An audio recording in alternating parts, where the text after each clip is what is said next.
Hi, it's Jenny, artist in residence for Imagine Crafts. I'm going to show you a really cool technique using some of my favorite Imagine Crafts tools. We're going to stamp an image and create a flexible skin that can be applied to any surface, no matter how lumpy or bumpy. Tack and Peel is a fabulous double-sided adhesive material. Apply it to an acrylic block and you can stick any unmounted rubber stamp to it. When you're finished, the stamp is easily removed and you can keep using this block over and over again. This is a fabulous way to save money because it's a whole lot cheaper to buy unmounted rubber stamps than the mounted ones. So I'm just going to ink this up using the VersaFine ink, and we're going to do something kind of weird here. We're going to stamp directly onto our craft mat.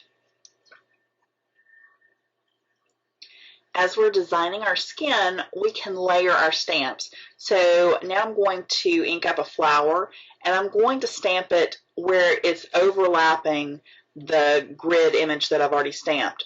And when you're thinking about designs for these skins, you want to choose designs that have lots of intersecting lines so that it will all be connected. We're going to use the stamped image as a guide to start drawing with the Irresistible Pico Embellisher. And you'll notice that I took off the white cap, which is going to expose the ultrafine metal tip. And I'm just going to draw along the lines of the grid using the Bahama Blue Irresistible Pico Embellisher.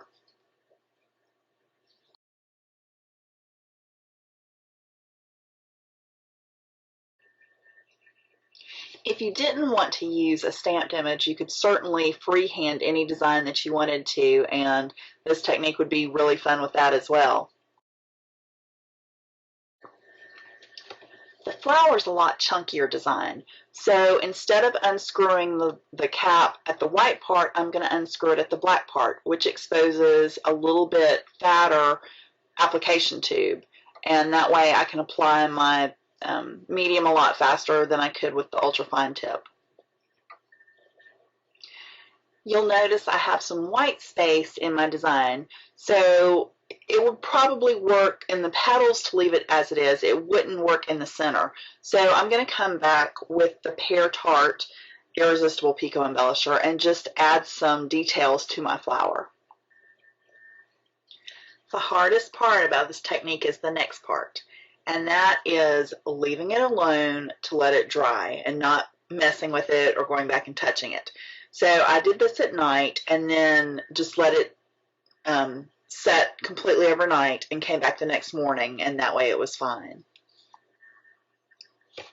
We're going to use the multi-purpose squeegee to work under the design and lift it up off the mat.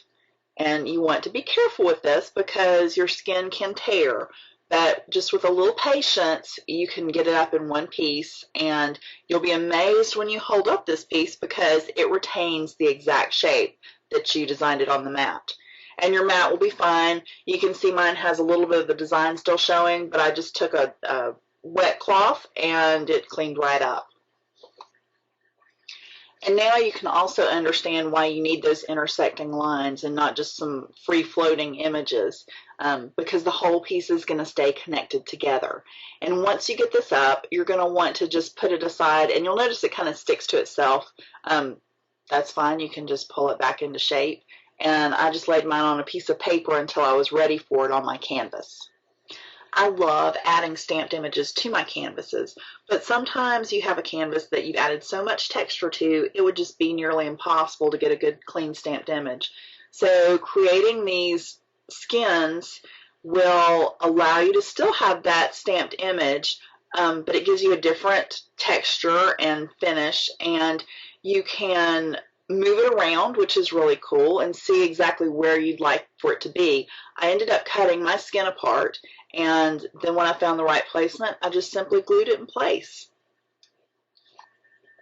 I hope you'll have fun trying some of these techniques yourself. For more inspiration, be sure to follow Imagine Crafts on Facebook, Pinterest, and ImagineCrafts.com.